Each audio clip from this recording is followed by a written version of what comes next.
25 27 74 ou connectez-vous sur fondation-foch.com. Merci de votre écoute sur Radio Notre-Dame, la matinale qui se poursuit tout de suite avec Simon Tatro. C'est l'heure de l'invité de la rédaction. Contre le jeunisme ambiant et contre cette commisération un peu facile à l'égard des personnes âgées, le vieillissement n'est pas un temps inutile. Il peut être un temps d'une liberté et d'une créativité inouïe. C'est ce que défend Philippe Thureau d'Angin dans son essai Au sommet de la vie, paru aux éditions Presse de la Cité. Philippe Thureau d'Angin est journaliste et éditeur. Il est avec nous. Bonjour. Bonjour Simon. Alors, nous faisons plus que jamais face à un vieillissement de nos populations. Les seniors sont de plus en plus nombreux et pourtant, la vieillesse reste mal considérée. Oui, il faut savoir en fait d'abord un ou deux chiffres. En 2050, on pourrait avoir 2 milliards de personnes au-dessus de 65 ans, ce qui est énorme. Et on pourrait avoir des pays, enfin les pays vieillissent, certains. On pourrait avoir des pays qui ont 30% de leur population au-dessus de 80 ans. Et malgré tout, malgré ces chiffres qui fait que nous entrons dans une planète de vieux, eh bien malgré cela, il y a un ostracisme, il y a un dédain, il y a un éloignement des gens âgés. Et notre regard sur les plus âgés, en fait, ne change pas, malgré tout. Et donc, en fait, moi, j'ai voulu écrire ce livre pour montrer que, bien sûr, la vieillesse et les gens très âgés, pour peu qu'ils restent actifs, créatifs, comme vous l'avez dit, eh bien, sont une richesse pour leur pays. En ça, votre livre est un combat, finalement, un combat contre ces préjugés, même ce que vous qualifiez, vous, de forme de racisme. Oui, il y a un essayiste bien connu qui est George Steiner qui, en étudiant Antigone, disait oui, il y a 4 ou 5 combats, conflits en fait ancestraux de tous les âges, et ces combats, c'est les hommes contre les femmes, c'est l'étranger contre l'autochtone, et ce sont les jeunes contre les vieux. Et je pense que ce conflit feutré, sous des dehors de commisération, comme vous l'avez dit, de pitié même, eh bien, ce conflit existe en fait. Et c'est tout à fait dommage parce que d'autres sociétés dans le passé ont su beaucoup mieux intégrer les gens très âgés dans une économie domestique ou dans une économie agricole qu'on connaît. Mais d'où ça vient, finalement, cette opposition? On laisse les seniors sur le bas-côté? Il y a un problème d'éducation en parallèle? Oui, sans doute. Et puis, je pense que nos sociétés, en fait, sont régies par l'économie. Et de plus en plus, l'économie qu'on peut appeler capitaliste, peu importe le nom, mais c'est l'économie qui prime sur toute autre valeur. Et cette économie, en fait, elle ne sait pas quoi faire des vieux. Il y a un marché, effectivement, de confort, il y a un marché de loisirs pour les gens âgés, mais on considère qu'ils sont assez inutiles, finalement, pour cette économie. Et donc, d'où les titres, moi, qui me font enrager de temps en temps dans la presse économique, mais en particulier sur le désastre du vieillissement pour un pays. Et donc, ce que j'ai voulu montrer dans cet essai, c'est que les gens très âgés ont inventé, ont créé, ont su renouveler leur art ont su résister. Enfin, tout ce que les très âgés ont apporté de bien à l'humanité.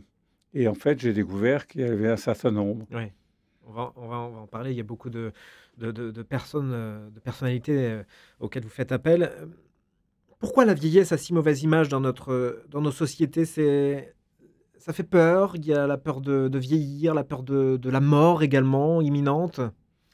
Oui, vous avez raison.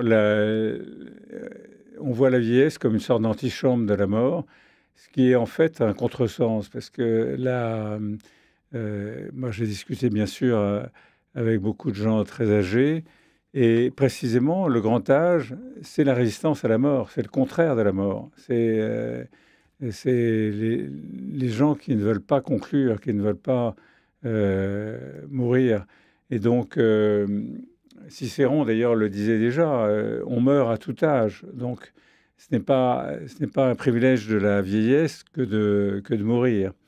Donc, je crois que c'est un contresens et qu'il faut se détacher de ça et voir la personne âgée autour de soi comme une richesse, comme une expérience, comme un concentré d'expérience, et non pas du tout comme quelqu'un qui va disparaître dans quelques mois, dans quelques années. Même si le vieillissement est inéluctable, je crois que la grande leçon, c'est de ne pas se dire vieux, de ne pas se... Et c'est ce que disait un rabbin, Nachman de Braslav, qui était un rabbin du début du 19e siècle, qui disait: il est interdit d'être vieux, parce que nos cellules se renouvellent sans cesse, parce que nous devons toujours accueillir le nouveau, accueillir ce qui émerge, et se considérer, se définir par la vieillesse, c'est un contresens. La clé, c'est l'obstination finalement.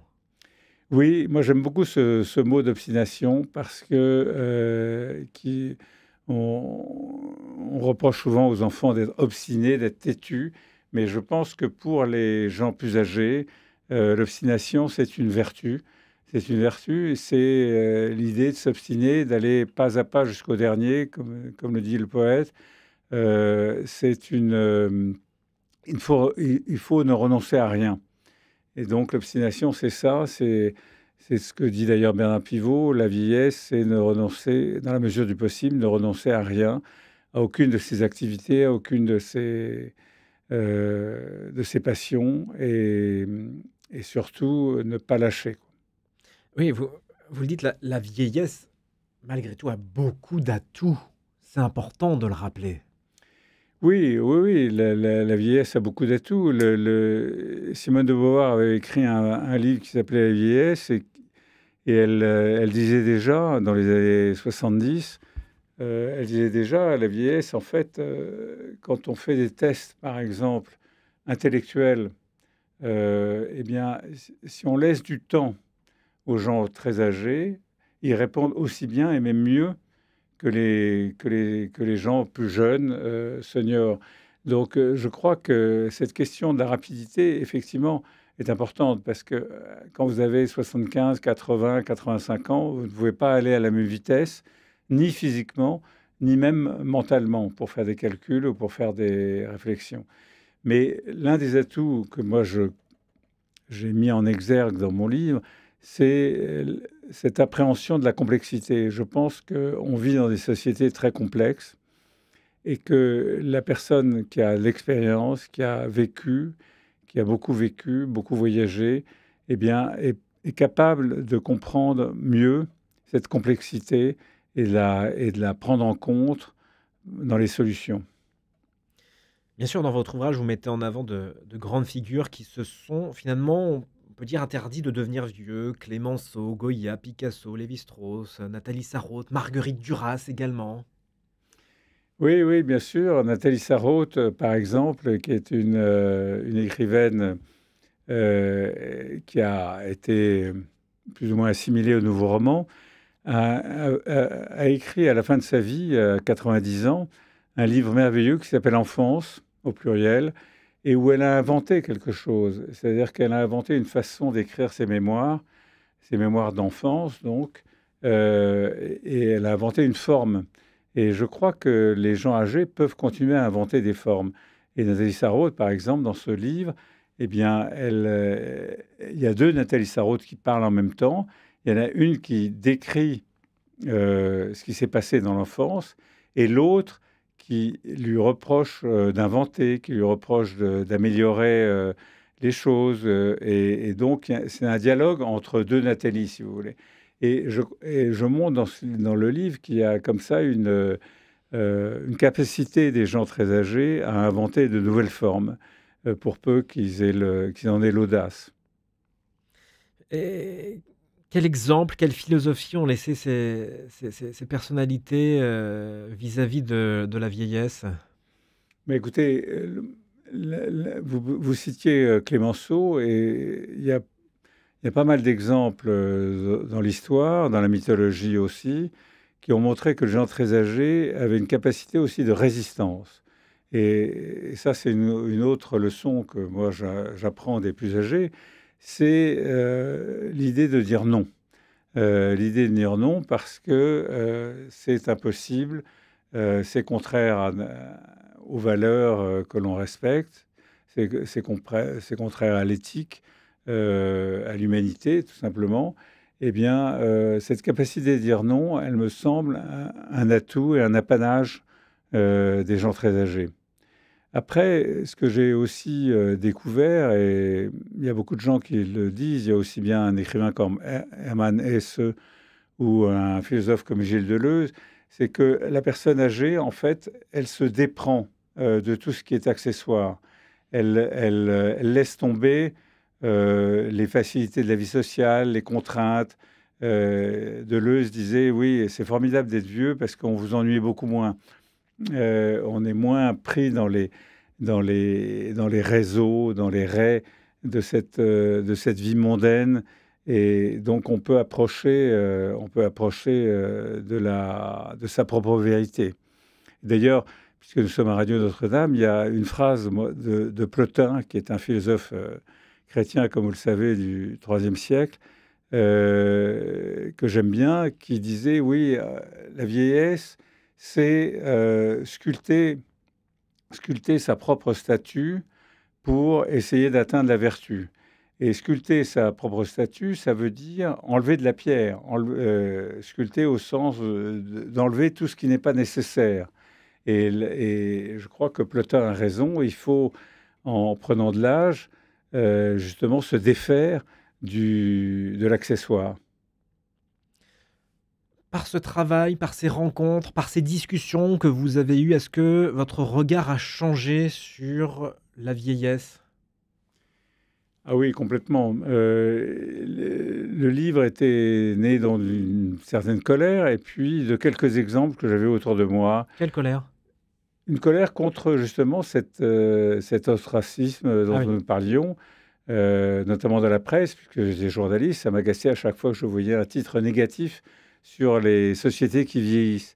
Mais il est né aussi de l'admiration pour un oncle qui continuait à faire de l'exercice physique et continuait à être très actif au-dessus de 100 ans. Pour une dame assez âgée dans mon village à la campagne qui continuait à bêcher et à faire son jardin, à potager. Et donc, voilà, j'avais ces exemples en tête.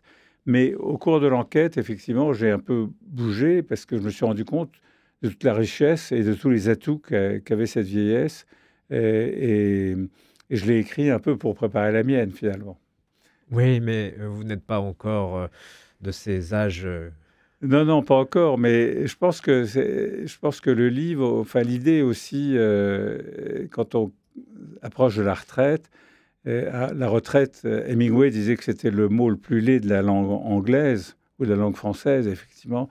Je pense quand on approche de la retraite, il n'est pas mauvais de réfléchir à ces sujets-là pour bien la réussir et bien réussir cette troisième partie de la vie.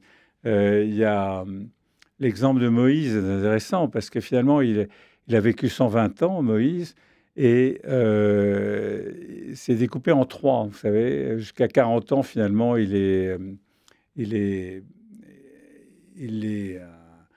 citoyen de l'Égypte. Ensuite, il se révolte, il tue un Égyptien qui maltraitait un Juif. Et les 40 ans suivants, il fait la guerre. Et les 40 dernières années, il mène son peuple, comme vous le savez, à l'extérieur. Et donc, il y a une découpe du temps qui est précieuse. Et je pense qu'il faut envisager sa vie comme une succession de temps différents. Et là, il y a un personnage aussi formidable qui s'appelle Bertrand Russell, qui est un peu moins connu aujourd'hui, mais qui était un philosophe anglais qui a eu des combats politiques importants au-delà de 90 ans. Et il disait en riant, oui, au début, j'étais très fort en mathématiques, ensuite j'ai fait de la logique, de la philosophie, et plus vieux, je me suis adonné à la littérature, et quasiment sénile, je me suis voué à la politique. Alors évidemment, il y a l'humour anglais là-dedans, mais je crois qu'à chaque âge de la vie correspond des fonctions et des missions différentes. À chaque âge de la vie et la vieillesse n'est pas une question d'âge. Non, pas du tout, pas du tout, parce qu'on peut être vieux très jeune. Si, c'est la résignation, comme vous le savez, un des péchés capitaux, c'est l'acédie, c'est-à-dire la tristesse du cœur. Et cette tristesse du cœur, vous pouvez l'avoir à 20 ans, vous pouvez l'avoir à 40 ans, vous pouvez l'avoir à 80 ans. Et évidemment, à 80 ans, c'est plus grave parce que si vous avez cette tristesse du cœur, eh bien, vous n'êtes plus bon à rien. Votre titre, le titre de votre ouvrage Au sommet de la vie, c'est un titre très symbolique. C'est un accomplissement. Écoutez, je crois que ça peut l'être, oui. Ça peut l'être parce que euh, voilà, il faut renverser un peu les perspectives et se dire que ce temps en plus qui est donné grâce à la médecine, finalement, parce qu'il y a toujours eu des gens très âgés, hein. On parlait de Moïse, mais même du temps des Romains, sous l'Ancien Régime, etc., il y a des cas de gens qui ont vécu jusqu'à 100 ans, comme Fontenelle, par exemple, ou d'autres. Mais bien sûr, l'hygiène de vie et la médecine faisaient que beaucoup de gens mouraient jeunes. Ils n'avaient pas la chance. Aujourd'hui, nous avons la chance de pouvoir vivre en majorité, disons, une majorité de gens vivent très âgés. Eh bien, ce temps en plus, ce temps qui est donné, qui est un temps finalement culturel, qui est un temps qui n'est pas un temps forcément de production physique, eh bien, il doit être consacré, consacré d'abord à soi, mais aussi aux autres. Et, et donc, je parle un tout petit peu de spiritualité dans le livre, mais pas beaucoup. Mais c'est sûr que toutes les enquêtes ont montré que les gens qui vivent très vieux, que ce soit au Japon, que ce soit en Sardaigne, enfin dans tous ces endroits où effectivement il y a quand même une forme de spiritualité qui est importante pour ces gens, que ce soit le culte des ancêtres ou une religion ou une pensée ou une vocation pour la lecture, par exemple, qui est très importante, me semble-t-il, pour garder l'esprit vif. Oui, la spiritualité, vous dites? Ben, la spiritualité, c'est l'idée de se rattacher à un temps long, à un temps immémorial, un temps mythique, ou un temps extraordinaire. Et donc, cette idée-là, à mon avis, permet de rester véritablement vivant. Doit-on forcément attendre la vieillesse pour y parvenir à cet accomplissement qu'on évoquait par le sommet de la vie? Mais cet accomplissement de la vie, doit-on attendre la vieillesse? Non, non, je pense qu'à tout âge, on peut réfléchir sur sa vocation, sur ses passions, sur sa façon de vivre. Et la vieillesse, bien sûr, est un temps propice parce que, comme je l'ai dit, elle est d'abord souveraine, elle est libérée d'un certain nombre de contraintes. Quand vous devez nourrir une famille, quand vous êtes pris dans un boulot qui vous plaît ou qui vous plaît un peu moins, quand vous avez des enfants à élever, eh bien, vous n'avez pas cette liberté de la personne âgée. Donc, vous avez des contraintes qui vous prennent à la fois le temps et l'énergie. Mais bien sûr, rien n'empêche de penser, rien n'empêche de se cultiver, rien n'empêche de lire, rien n'empêche de réfléchir à l'avenir. Mais la vieillesse, c'est pas chose simple quand même, il faut le rappeler. On a l'impression qu'il y a peu de choses qui sont faites pour permettre le bien vieillir dans notre société. Ce que nous disions au début sur l'économie capitaliste, elle veut en général assigner des rôles à chacun. Et le vieux, c'est celui qui doit faire des croisières, qui doit acheter un certain nombre d'artefacts plus ou moins utiles. Et donc, cette assignation à résidence, c'est une assignation à résidence, finalement. Ouais. Même sans parler des EHPAD, on assigne un peu la personne âgée à résidence et on lui dit, voilà, tu es bon pour regarder la télévision, tu es bon pour pour ne rien faire finalement. Et c'est un petit peu ce contre quoi mon livre modestement veut lutter. Quelle figure parmi les exemples que vous avez évoqués tout à l'heure et que vous évoquez dans votre livre vous a particulièrement marqué? Écoutez, je ne l'ai pas assez dit d'ailleurs dans le livre, j'ai été étonné par la verdeur des cinéastes. Il y a, contrairement au romancier, le romancier âgé finalement a peut-être des difficultés à inventer des mondes nouveaux, mais le cinéaste, il y a John Huston avec Jean de Dublin, qui est un merveilleux film que je vous conseille. Il y a plus récemment Marco Bellocchio, qui a plus de 80 ans, qui fait des films en Italie formidables sur la mafia ou sur sa propre enfance. Il y a Erice en Espagne. Il y a euh, le cinéaste portugais Manuel de Oliveira, qui a tourné jusqu'à 106 ans des films. Et donc, il y a une capacité des cinéastes, finalement, peut-être parce que c'est à la fois Clint Eastwood, qui est très âgé. Clint Eastwood, bien sûr.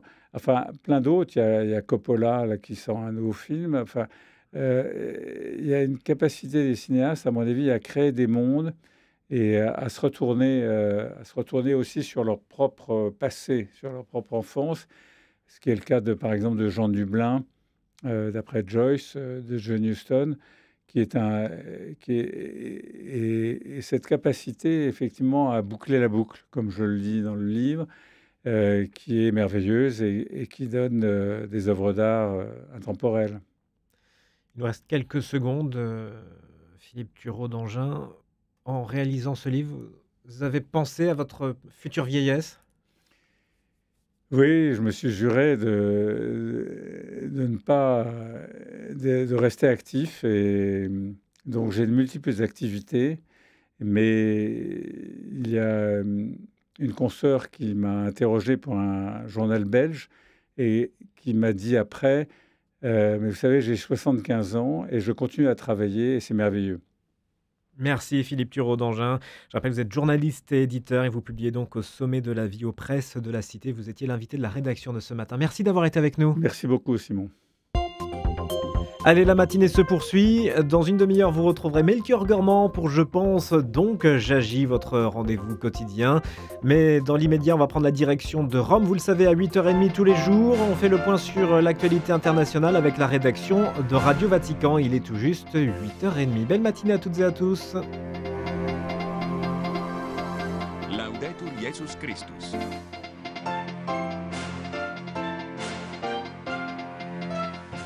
La bande de Gaza a plus que jamais besoin d'aide humanitaire. Dans un territoire quasiment entièrement détruit, les habitants manquent de tout. L'ONU doit lancer demain jeudi un nouvel appel aux dons pour aider en particulier la population gazaoui.